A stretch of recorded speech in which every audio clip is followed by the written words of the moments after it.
When it comes to the tenses and voices you use in your business writing, the most important thing is to remain consistent. Let's take a look at verb tense agreement and see an example of how to do this. Let's take a look at this email as an example.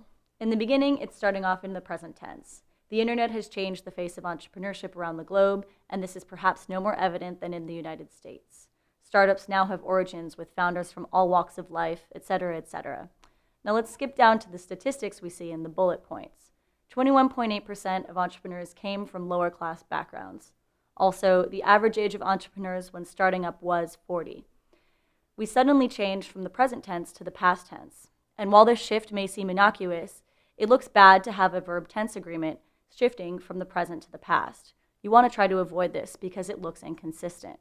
Let's take a look at another example. This one is ad copy that could be used for a magazine advertisement.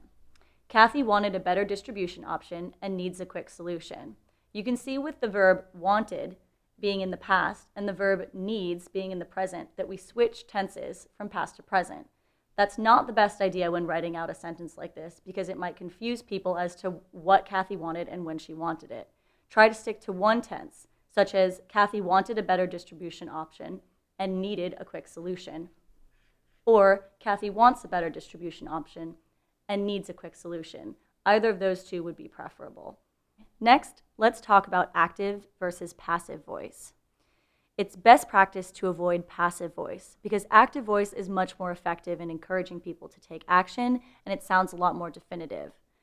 Here's an example of passive voice. It was determined by the board that the report was inconclusive.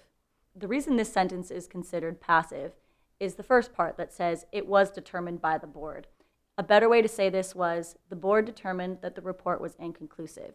It sounds much more definitive and certain. Next, we're going to talk about the subjunctive. This is a tense that usually isn't used properly by English speakers, but is much more common in other languages. The subjunctive refers to something that could happen. It's different from the future tense because it's uncertain and it's hypothetical. It's possible that it won't happen. Let's take a look at this sentence that has the subjunctive in it. This mistake costs a lot if you aren't careful. Look out for the word if. This usually cues you off to something being in the subjunctive. In this case, the subjunctive isn't being used properly. What the sentence should read is, this mistake could cost a lot if you aren't careful. You need to add the word could because it's possible that this circumstance doesn't occur. It's not the same as the future where you're predicting that it definitely will. In the subjunctive, it's all uncertain. The most important thing to remember with voices and tenses is that you have to be consistent. There are definitely some best practices like avoiding passive voice and using subjunctive correctly. But in the end, as long as you're consistent, this is the best way to go.